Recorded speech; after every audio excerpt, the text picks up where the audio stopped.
Ganteng terus. Ngejreng sih. Marzuki nomor 30 Bekasi Selatan, El Gangga 100.3 FM Mitras Jamansyar. Balik lagi di gelaran Nyerocos pagi-pagi bareng sama Ari Mitras Jamansyar ya. Sampai nanti jam 10 Pasimpas. Seperti yang tadi saya udah mention gitu kan di jam-jam sebelumnya. Kok ngos-ngosan ya? Gak bisa dari bawah soalnya. Nah, di sesi yang terakhir ini ya, di jam 9 sampai jam 10 kita bakalan ada sesi ngobrol-ngobrol Mitras Jamansyar. Ngobrol-ngobrol sama siapa, ngobrolin apa. Tadi seperti yang udah cun barusan tuh ya Mitras Jamansyar, udah ada cluenya. Jadi kita bakalan ngobrol-ngobrol bareng sama Rumah Sakit Tiara Bekasi Mitras Jamansyar.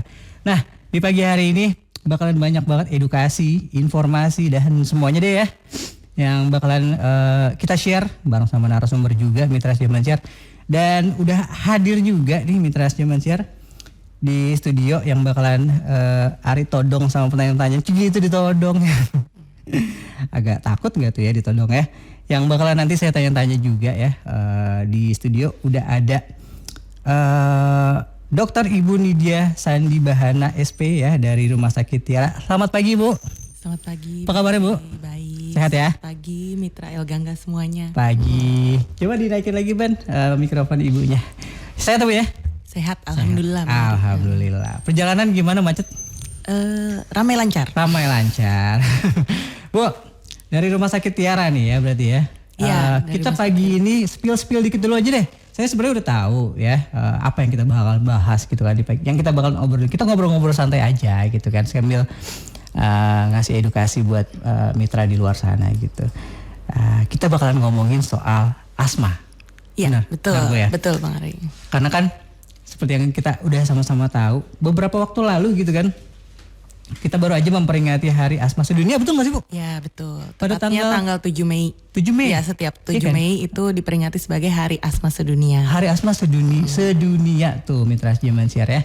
Nah Bu, sebelum saya nanya macam-macam, sebelum saya masuk ke berbagai macam sesi pertanyaan, kenapa sih ada yang namanya peringatan atau memperingati Hari Asma Sedunia, atau mungkin kalau di Indonesia sendiri apakah disamain gitu? Ya, jadi ada lembaga asma sedunia. Jadi organisasi asma sedunia namanya Global Initiative for Asthma yang memang sudah berdiri lama nih ya. Dan memang setiap tahun akan diperingati di tanggal 7 Mei.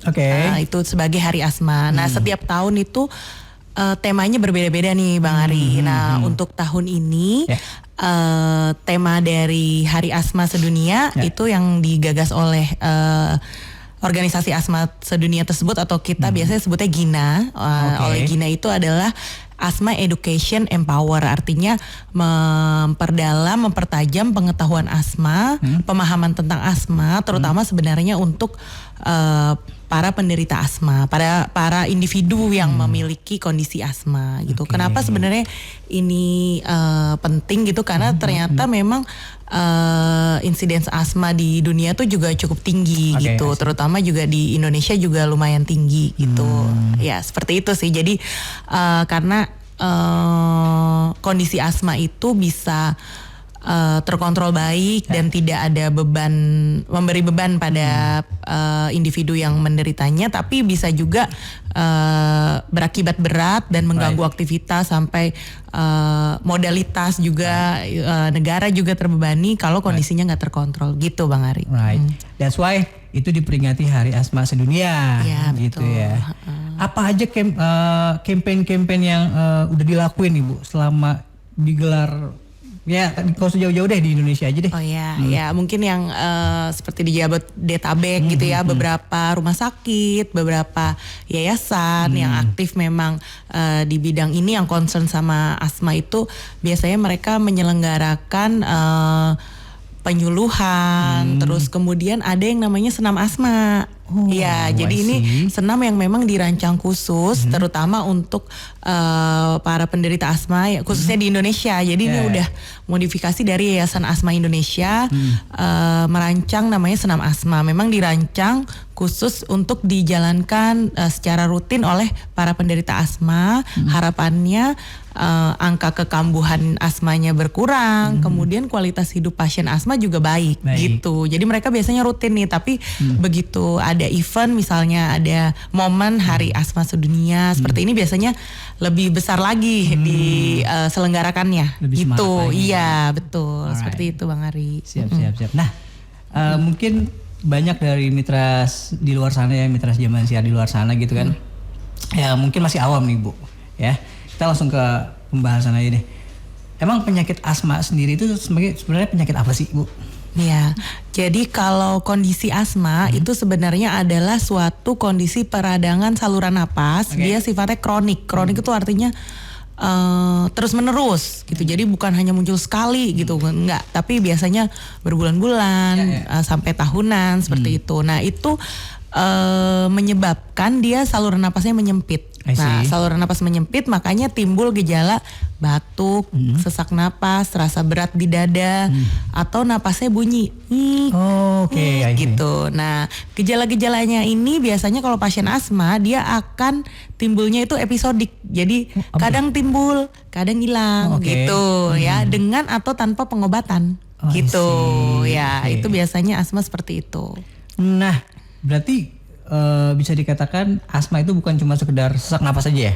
Ya, bukan. Nggak semua sesak napas pasti asma. Oh gitu. Ya, tidak semua sesak napas pasti asma. Gitu. Kan kadang-kadang orang yang bilang, aduh sesak napas nih, tuh asma loh gitu. Belum tentu. Bukan ya? Iya, belum tentu. Ya? Bisa iya, bisa tidak. Bisa iya, bisa tidak. Jadi jangan di generalisir ya? Iya. Gitu ya. Siap. Nah Dok, saya nggak apa panggil Dok apa Bu? Boleh. Dok, apa namanya? Penyebab asma tuh apa sih sebenarnya? Mungkin dari zaman dulunya dia kurang olahraga lah, apalah, pola hidupnya lah, begadang atau makan. Ya, jadi memang yang paling besar itu yang menyebabkan asma. Jadi sebenarnya penyebabnya ada beberapa. Ya, pada setiap orang belum tentu sama penyebabnya ya. Penyebab terbanyak itu adalah atopi atau kita sebut dengan bakat alergi. Gitu ya, makanya ada yang bersifat diturunkan juga. Jadi misalnya orang tua atau kakek neneknya punya riwayat asma, atau kakek neneknya atau ayah ibunya ada riwayat alergi dalam bentuk lain, bersin-bersin atau alergi di kulit. Ternyata anaknya munculnya dalam bentuk asma, bisa kayak gitu. Ya, itu yang pertama, bakat alergi. Yang kedua adalah kondisi lain, bisa karena akibat pekerjaan. Jadi misalnya pekerjaannya yang terpajan pada gas-gas yang iritan atau bahan-bahan iritan, serbuk kayu, serbuk kapas, katun kayak gitu. Lama-lama dari nggak punya asma jadi punya asma. Bisa. Yang ketiga itu kondisi ini juga bisa nih. Betul. Obesitas. Ya, terkait dengan obesitas, dulu waktu dia nggak terlalu gemuk, nggak ada asma, begitu tambah gemuk dia jadi asma, bisa gitu. Jadi itu 3 hal yang biasanya bisa menyebabkan kondisi asma. Presentase paling tinggi apa Bu? Tadi kan Ibu sempat nyebutin 3 tuh. Ada faktor lingkungan, berarti kan lingkungan kayak semacam contohnya pekerjaan kan, pekerjaan yang ada debu-debu dan lain sebagainya. Terus tadi kan juga ada faktor perubahan bentuk tubuh yang mana yang tadinya dulunya kurus sekarang jadi obesitas. Ya, makanya kondisi obesitas. Persentase terbesar dari penderita asma di luar sana itu yang paling besar itu alergi. Ya, terbanyak. Alergi itu berarti tertular? Oh bukan. Alergi itu adalah suatu kondisi hipersensitif. Jadi sebenarnya bahan itu atau disebut dengan alergen ya, dia adalah bahan yang sebenarnya normal gitu. Jadi misalnya kayak makanan. Jadi makanan seafood, kemudian atau tungau kayak gitu. Kalau di kebanyakan orang bersentuhan atau terhirup bahan-bahan itu nggak masalah. Tapi untuk pasien yang punya atau orang yang punya bakat alergi, dia menjadi timbul gejala setelah terpapar sama zat-zat tertentu itu. Nah itu sifatnya beda-beda tiap orang gitu. Jadi bisa saja pada individu A dia sensitif atau alerginya terhadap tungau, Right. ya ada juga yang alerginya terhadap bulu kucing, Itu gitu. banyak tuh. Ya itu biasanya makanya yang paling tahu sebenarnya biasanya pasiennya sendiri nih. I see. Saya kalau abis kayak gini nih dok, jadinya saya sesek gitu. Atau saya kalau abis makan ini nih dok, saya sesek gitu. Kalau pasiennya juga tidak bisa identifikasi, Right. saya nggak tahu dok, ini kenapa ya dok timbul sesek. Bisa dilakukan namanya tes alergi I see. buat tahu. Oke. Jadi sebenarnya dia sensitif terhadap bahan apa gitu. Oh, itu di situ baru bisa dilihat ya. Iya, Bisa berarti dicek. dia sensitif sama bahan apa ya. Nah, nanti kalau udah tahu, berarti kan jadi acuan nih. Oh, berarti ini harus dihindari gitu, oke. supaya nggak timbul lagi gejalanya. Oke, Gitu, oke, Bang oke. Ari. Jadi emang banyak faktor dan cara buat mengetahuinya juga banyak ya Bu ya. Iya, Betul. individualized gitu, personalized. Right, Iya. right. Siap. Nah, gimana nih Bu cara seseorang didiagnosis terkena asma itu gimana? Ya, jadi seperti yang tadi Bang Ari bilang nih, gimana nih kalau sesek nih berarti asma nih. Nah, ya itu belum tentu saya bilang. Jadi pertama itu biasanya kita akan identifikasi dari gejalanya, Right. ya. Tidak semua. Jadi gejala pada asma itu bisa timbulnya sesak, batuk atau napas berbunyi mengi. Nah, dia itu sifatnya bervariasi gitu. Jadi kadang seseknya seberat ini, kadang ringan-ringan aja, kadang batuknya sering banget, kadang ya batuk sesekali aja. Itu khasnya asma kayak gitu. Jadi bervariasi. Kemudian episodik yang saya bilang tadi, kadang ada, kadang juga nggak ada nih, kadang seharian bisa nggak ada gejala Yeah. itu. Nah, terus kemudian dia sifatnya reversible, artinya dia bisa menghilang atau sembuh atau mereda gejalanya dengan atau tanpa pengobatan gitu. Kadang perlu obat baru dia enakan, tapi kadang dengan istirahat aja udah hilang sendiri dok gitu. Nah itu bisa jadi itu asma. Nah setelah kita identifikasi gejalanya dari cerita pasiennya gitu, oh kayak gini-gini ya memenuhi syarat nih, memenuhi kriteria asma, kita akan lanjutkan ke pemeriksaan lain, diperiksa sama dokternya, didengarkan suara napasnya, kemudian bisa dilakukan ronsen, kemudian dilakukan namanya pemeriksaan spirometri. Spirometri itu dia mengukur udara yang keluar dan masuk ke paru. Nah dari situ nanti ada perhitungannya. Kalau memang asma ya nanti akan diberikan tata laksana gitu. Siap. Gini deh, penderita asma itu misalkan udah diobatin gitu ya, udah melakukan tahap diagnosa terus pengobatan. Pertanyaan awam deh, pertanyaan simpel, bisa sembuh total nggak sih Bu? Jadi gini, itu tergantung pada derajat asma pasiennya. Jadi setelah ini asma, nanti kita klasifikasikan lagi nih. Ini yang intermittent atau hilang timbul ya, bisa dibilang sangat ringan, atau ini yang sedang, atau ini yang berat. Nah, stadium tinggi gitu ya? Iya gitu. Jadi biasanya itu dilihat dari seberapa sering dia kambuhnya, seberapa terganggu dia karena asmanya gitu. Karena kalau misalnya kayak timbulnya cuma seminggu paling sekali kayak gitu mungkin lebih ringan ya. Nah biasanya kalau yang ringan itu nanti lebih mudah terkontrol ya, dengan menghindari alergen, menghindari pencetusnya itu. Misalnya dia obes ya, berarti dengan gaya hidup gimana caranya dia mencapai berat badan ideal gitu.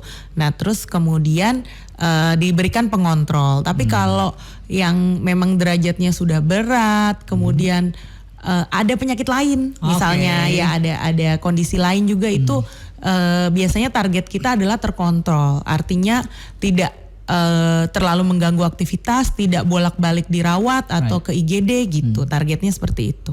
Gitu Bang Ari. Siap. Nah, tuh Mitra Zaman Siar, sedikit banyaknya udah Ibu Nidia, Dokter Nidia udah ngasih informasi tuh ya buat kita semua mengenai apa sih asma, terus gimana sih pencegahannya, kayak gitu-gitulah pokoknya ya. Nanti kita bakalan balik lagi di segmen berikutnya, kita bakalan nanya-nanya lagi sama Dokter Nidia. Jadi buat Mitra Zaman Siar yang mau ikutan gabung, mau ikut nanya-nanya sama Dokter Nidia, boleh banget ya join di WhatsApp kita di 0811186003 atau lewat mention aja di Instagram @alganggafm ya Mitra Zaman Siar, atau DM juga boleh Mitra Zaman Siar ya. Nanti kita bakal ngobrol-ngobrol lagi Bu ya. Setelah commercial break yang berikut ini. Jadi buat Mitra Zaman Siar, jangan kemana-mana, tetap di Gelar News pagi-pagi bareng sama Ari dan juga Dokter Nidia di Talkshow Kesehatan bersama Rumah Sakit Tiara. ganteng terus. Ngejreng sih. Masih dari Jalan Sen memasuki nomor 30 Bekasi Selatan El Gangga 103 FM Mitra Zaman Siar. Welcome back. Balik lagi bareng sama Ari di gelaran NPP sampai nanti jam 10 pas. Di sesi yang ini kita lagi ngobrol-ngobrol Mitra Zaman Siar bersama Dokter Nidia ya, Mitra Zaman Siar dari Rumah Sakit Tiara Bekasi. Tadi kita di segmen yang pertama udah ngobrol-ngobrol ya, udah sempat ngebahas apa sih penyakit asma itu, penyebabnya apa dan lain sebagainya. Dok, kita balik lagi dok. Saya bakal nanya-nanya lagi nih, banyak pertanyaan soalnya. Gak apa-apa kan ya, tanya-tanya ya. Berasa jadi artis ya, tanya-tanya mulu dok ya. Maklum lah dok, wartawan harus banyak nanya-nanya gitu kan. Dok, pengobatan. Kita langsung ke arah pengobatan deh. Untuk tadi kan kita udah sempat penyebabnya apa, triggernya apa sih seseorang bisa kena asma gitu kan. Nah di sisi yang sekarang saya mau nanya nih, kalau misalnya seseorang yang udah menderita asma itu treatmentnya atau pengobatannya harus seperti apa dok? Ya, seperti yang tadi saya sampaikan ya Bang Arya. Jadi setelah teridentifikasi nih dia masuk derajat yang mana nih asmanya, nanti akan dicocokkan. Artinya pengobatannya akan sesuai dengan derajat asma itu ya. Selain obat-obatan, yang pertama yang penting juga dilakukan adalah menghindari pencetus ya gitu. Pencetusnya apa nih? Alergen ya, atau memang lagi ada infeksi, emang lagi flu, lagi batuk pilek. Nah itu juga harus diobati. Kemudian nanti kalau sudah ditetapkan pengobatannya, misalnya dengan menggunakan inhaler gitu, itu harus dipatuhi gitu. Kalau dokternya sampaikan digunakan 2 kali sehari, digunakan dulu gitu. Walaupun mungkin misalnya gejalanya sudah perbaikan ya, nanti pasti dokternya akan ada step-stepnya untuk misalnya ini baru boleh kita turunkan dosisnya, baru kita turunkan frekuensi penggunaan inhalernya. Itu kalau ada kriterianya, karena ada kriterianya. Jadi kalau misalnya sudah merasa lega kemudian dihentikan, itu resikonya nanti dia timbul serangan lagi. Balik gitu. lagi, iya, dan lebih sulit lagi buat mengontrolnya gitu. Iya, karena kan dia belum sepenuhnya pulih, dia udah menyempit lagi gitu. Jadi nanti agak sulit mengontrolnya gitu. Jadi selain obat-obatan dari dokter, pencetusnya juga harus dikendalikan. Kemudian yang secara umum juga nih ya berarti aktivitasnya disesuaikan saat masih ada serangan, kemudian menghindari asap rokok dan polutan juga gitu. Karbon dioksida tahu sendiri, kita juga sama-sama tahu kan lah ya sekarang kondisi udara, polusi, udara. Apalagi seperti yang kita sama-sama tahu di beberapa survei yang ada di beberapa waktu belakangan ini, Indonesia tuh Jabodetabek deh, nggak usah jauh-jauh, itu salah satu wilayah yang kondisi polusi udaranya terburuk di dunia. Iya, kualitas udaranya buruk. Iya, betul. Dari langitnya aja juga udah nggak biru gitu kan. Dari pokoknya asap kendaraan. Iya, itu Mitra El Gangga bisa lihat juga itu kalau mau tahu kualitas udara secara live, artinya secara aktual, itu bisa ada di beberapa aplikasi bisa lihat ya. Jadi ntar bisa lihat. Nah itu ntar bisa jadi pertimbangan nih kalau misalnya nggak perlu banget aktivitas di luar rumah gitu. Kalau udaranya memang lagi kurang bagus ya mungkin dipertimbangkan. Ya, siap. Next question. Nah, Dokter Nidia nih, saya mau nanya. Kenapa ya misalnya udah rutin berobat gitu ya, udah rutin pengobatan gitu, tapi ternyata masih ada aja nih gejala sesaknya? Ya. Jadi biasanya kan memang akan dijadwalkan evaluasi sama dokter, pasti dijadwalkan tuh setelah dikasih obat, pasti ntar kita lihat nih outcome-nya gimana ya. Nah biasanya yang masih bikin belum terkontrol itu harus dievaluasi itu tadi, pencetusnya udah dihindari belum? Udah dihindari belum? Yang kedua udah dikasih obat nih, tapi udah bener belum makanya gitu. Inhaler itu kan ada caranya, tahu-tahu dia ngisepnya salah, atau bahkan kadang-kadang alat inhaler yang harusnya di hidung diisep di mulut, diisep di hidung gitu, cara pakainya salah. Iya. Terus atau nggak tertib tadi, nggak disiplin gitu, harusnya 2 kali dia cuma pakai, sering lupa atau apa itu seperti itu. Jadi itu harus dievaluasi. Biasanya itu yang bikin masih sering bergejala. Kalau misalnya itu semua udah bagus, tapi kok masih timbul gejala, kok masih nggak terkontrol, nanti ada tahapan pengobatannya juga. Gitu. Ini deh ciri-ciri seseorang nih, misalkan dia nggak ngerasa kayak gue nggak tahu nih asma itu apa nih, misalkan let's say di luar sana ya orang awam ya, dia nggak tahu nih dia ternyata menderita asma gitu kan. Ciri-cirinya atau gejala-gejala seseorang kalau misalnya dia terdiagnosis asma itu apa sih dok? Kalau sesakan itu udah mainstream, udah tau lah orang-orang juga pasti paling asma atau yang lain gitu. Maksudnya ada nggak gejala lain yang ke arah asma gitu ya? Itu tadi batuk bisa juga, dia nggak merasa sesak tapi sering batuk, tapi batuknya episodik, hilang timbul, kemudian kadang bisa reda sendiri, atau batuk dominan di malam hari, batuk saat kondisi dingin kayak gitu bisa, atau rasa berat di dada, atau dia nggak ngerasa sesak nih tapi napasnya suka bunyi kayak kucing ngik gitu. Iya, tapi enggak sih, nggak sesak karena kan sensasi sesak itu relatif ya. Mungkin orangnya tahan aja gitu, ngerasa ini nggak sesek gitu, tapi napasnya udah bunyi mengi. Nah itu harus periksa ke dokter. Oke, ya. Wow. Tuh ya, itu ciri-ciri atau gejala-gejala tuh yang tadi udah udah dibahas tuh sama Dokter Nidia tuh ya, Mitra Jamansyah. Jadi kalau misalnya punya kayak gejala-gejala seperti yang tadi udah disebutin, coba langsung diperiksain ya dok ya. Gitu. Nah, menular nggak sih dok asma? Asma tidak menular. Tidak menular. Tidak menular. Iya. Okay. Dia bukan penyakit menular. Oke, itu tidak menular berarti ya? Iya, jadi nggak usah dijauhin. Nggak usah dijauhin ya. Oke, berarti nggak menular sama sekali. Enggak. Oke. Saya mau tanya nih, ini saya curious banget, penasaran banget.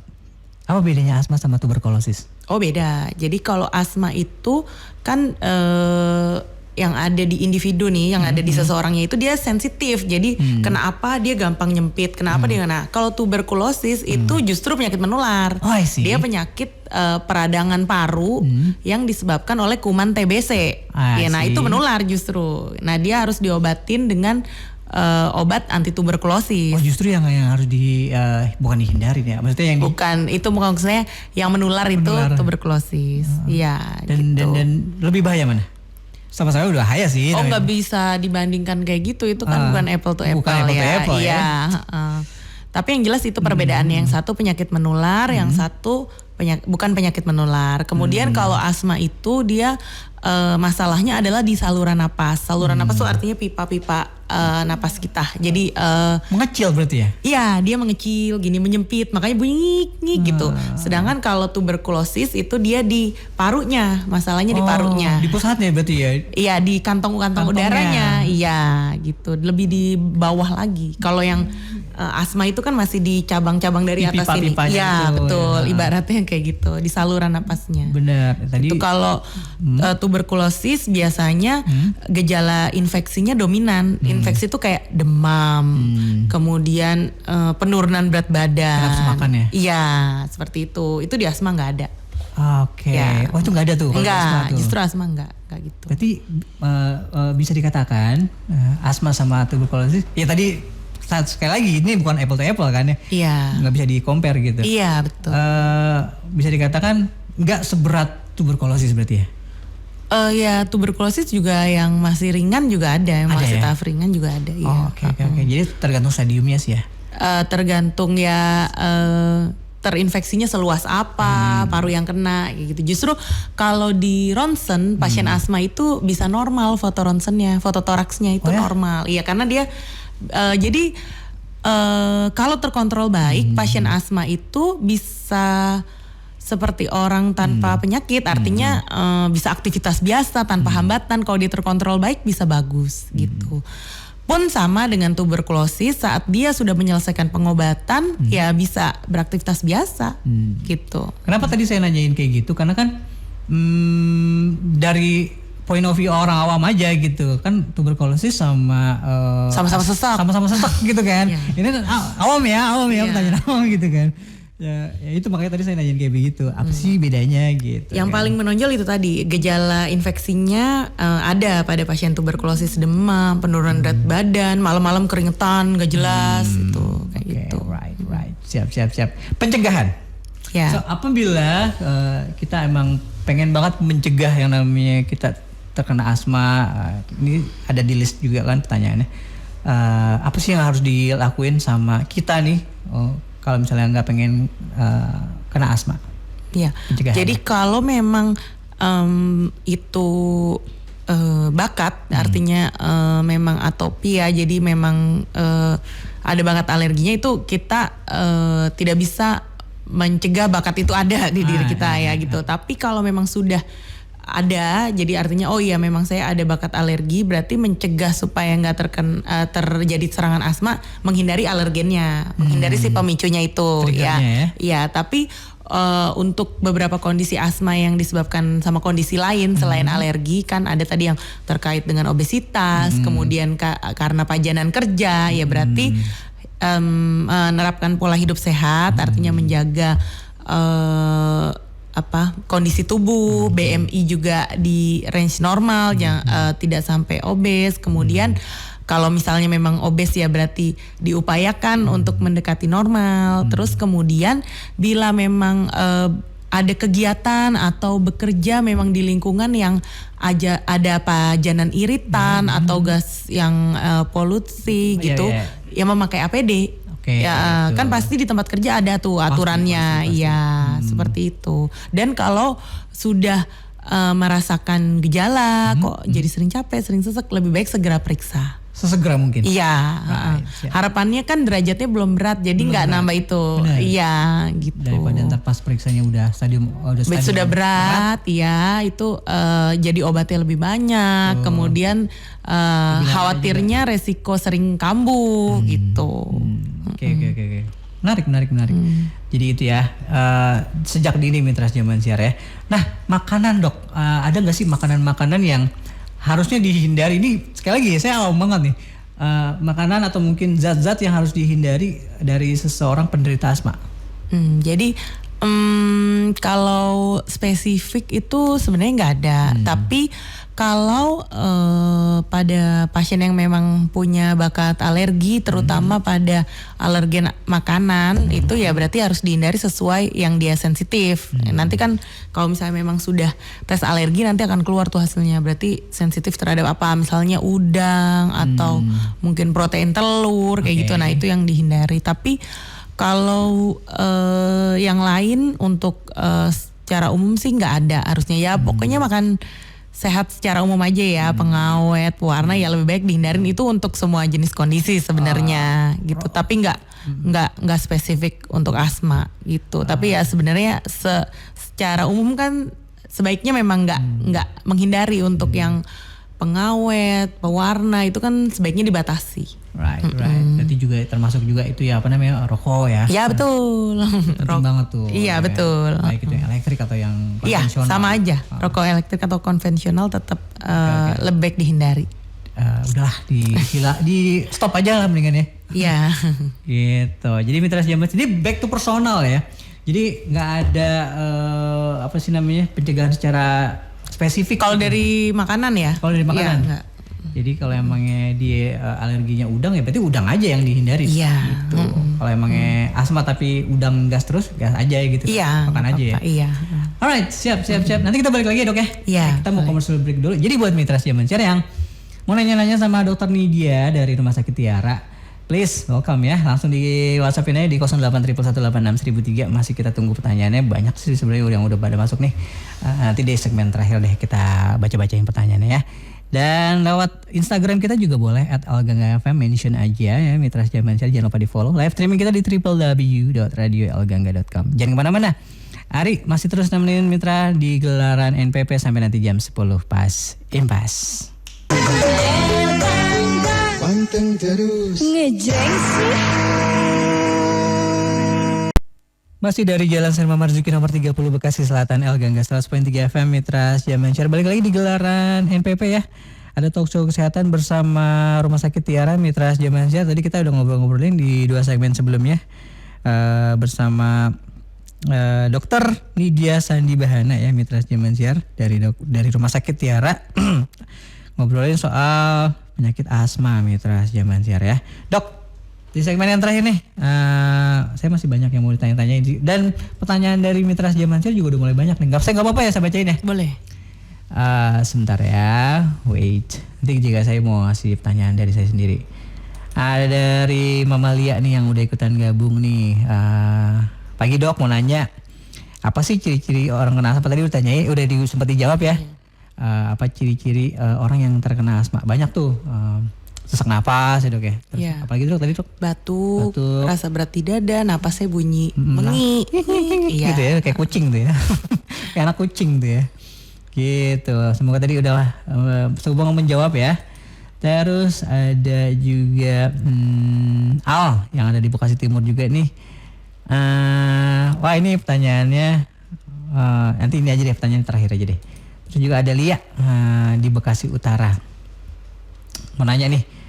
Oh ini juga tadi sempat udah dijawab juga sama dokter, katanya apakah penyakit asma bisa menular? Enggak ya dok? Tidak, ya tidak. Betul. Sama sekali tidak menular ya? Iya. Kecuali yang tadi tuberkulosis ya? Iya itu beda. Beda, jauh ya. Enggak apple to apple, jangan disamain Malih. Ada siapa lagi ya? Bentar. Soraya Dewi di Kaliabang. Mau tanya sama ibu dokter, kalau ada teman yang punya penyakit asma nih dok ya, kita kan lagi makan bareng atau minum bareng, apakah itu bisa menular? Sama sih kurang lebih pertanyaannya. Sekali lagi tadi udah dijawab tuh sama ibu dokter, enggak menular ya, penyakit asma sama sekali tidak menular ya, alhamdulillahnya ya. Dan treatment juga tadi udah sempat dijelasin ya dok ya, treatment apa aja sih yang harus dilakukan? Tadi kan pola hidup itu salah satu yang paling penting juga tuh dok ya. Iya. Karena kan berawal dari kegemukan, obesitas biasanya tuh orang jadi nafasnya agak susah dok ya. Iya ada yang seperti itu, tapi ya nggak semua ya. Iya. Tapi persentase terbesar dari orang yang kemungkinan besar gampang nih kena asma ini apa sih dok? Selain yang tadi udah di mention sama dokter Nidia. Yang paling besar tadi itu alergi. Kalau bakat alergi iya. Kalau faktor keturunan? Ya itu biasanya diturunkan. Alergi itu biasanya diturunkan. Oh diturunin ya, dari mungkin bokap nyokap ya? Iya, atau kadang bapak ibunya nggak apa-apa, kakek neneknya ternyata yang ada alergi gitu. Bisa juga di orang tuanya alerginya bentuk lain, tapi di individu tersebut munculnya asma gitu. Jadi yang di bapak ibunya suka gatel, alergi di kulit, tapi di pasien bentuknya asma bisa. Berapa lama dok seseorang bisa bisa benar-benar pulih gitu ya dari asma? Misalnya udah itu banget nih, udah patuh banget sama pengobatan, sama treatment, sama segala macam pengobatan deh, udah menghindari triggernya atau udah menghindari semua yang membuat asma itu kambuh. Berapa lama idealnya?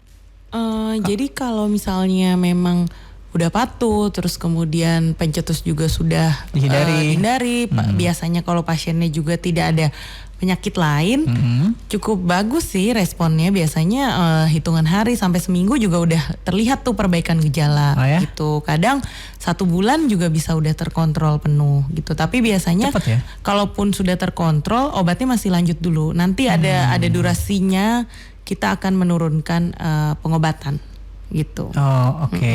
Berarti bisa dikatakan nggak terlalu lama ya? Iya, harusnya kalau nggak ada kondisi lain, kemudian juga tertib pasiennya, disiplin, bisa menggunakan pengobatan dengan cara yang tepat, bisa bagus. Jadi tergantung sama diri kita sendiri sebenarnya sih ya. Iya, dan itu tadi pencetus sih, utamanya iya.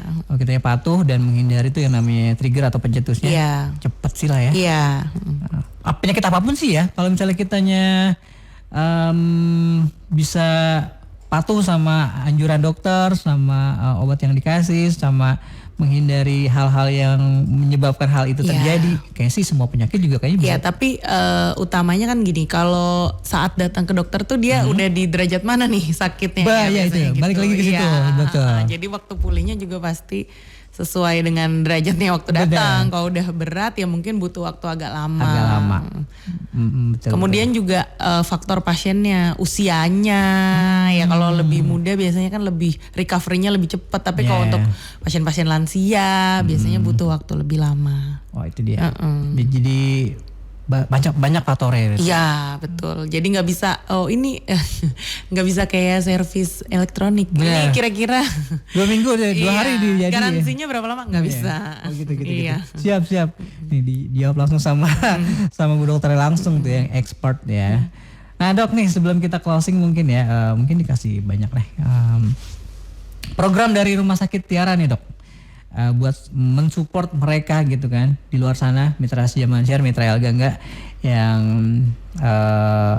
menderita asma, apa nih Dok? Oh ya, jadi kalau di Rumah Sakit Tiara Bekasi, khususnya di Poli Paru, ya, kami ada 2 orang dokter spesialis paru, kemudian sudah ada pemeriksaan radiologi, ronsen, dan kami juga sudah dilengkapi dengan namanya pemeriksaan spirometri yang tadi saya sebutkan, bisa untuk mengukur fungsi fungsi paru yang nantinya kalau setelah pengukuran itu bisa kelihatan nih apakah ini ada asma atau tidak gitu. Kemudian untuk pengobatannya juga di Rumah Sakit Tiara juga sudah dilengkapi dengan banyak pilihan obat untuk terutama pada kondisi asma gitu. Jadi mulai dari yang ringan, sedang, berat dia udah ada obatnya, pilihannya banyak gitu. Jadi nanti bisa disesuaikan dengan kondisi pasien. Ya harapannya bisa memenuhi kebutuhan pasien-pasien asma gitu. Jadi emang teknologi dan semua fasilitas juga emang udah lengkap banget ya Dok ya? Sudah, alhamdulillah. Promo kesehatan apa lagi Dok? Mungkin Dokter Nidia bakalan nyampe ini buat mitra di luar sana gitu ya, yang sekitaran Bekasi dan sekitarnya. Ini secara umum aja. Kalau misalnya itu harus banget direkomendasiin karena ada promo kesehatan ini di Rumah Sakit Tiara. Jadi untuk yang konteks sekarang nih, kalau untuk hari asma ya tadi mungkin supaya Mitra Elga juga tahu bahwa seperti ini loh tanda-tanda awalnya kalau misalnya memang merasa memiliki gejala tersebut atau misalnya kok ada kecurigaan ke sana, keluarganya ada yang curiga ke sana, boleh untuk memeriksakan diri ke Rumah Sakit Tiara Bekasi.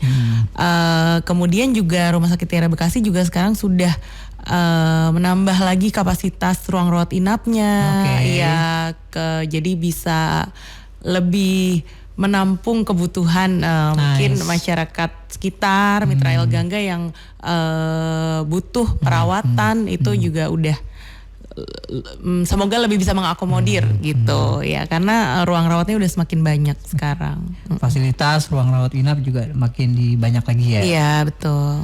Wow, jadi jangan ragu lagi ya Dok ya. Iya. Buat ke Rumah Sakit Tiara. Terus kemudian untuk kan pasien banyak kebutuhannya ya, mungkin ada yang di hari kerja Senin sampai Jumat berhalangan untuk berobat. Nah Sabtu dan Minggu ada poliklinik yang buka juga di Rumah Sakit Tiara. Iya. Ada berarti ya? Iya ada. Nanti jadwalnya bisa lihat langsung di Instagram atau di webnya. Oh bisa dicek ya? Iya bisa. Gimana Dok? Boleh di spill dong Instagramnya atau webnya? Silakan. Kalau misalnya Instagram Rumah Sakit Tiara cari aja ya, pasti ada kok ya. Ada kan ya? Betul. RS Tiara Bekasi. Saya tahu kok. RS Tiara Bekasi cari aja. Terus kalau misalnya di web cari aja Rumah Sakit Tiara Bekasi, di situ juga udah banyak link-linknya kok.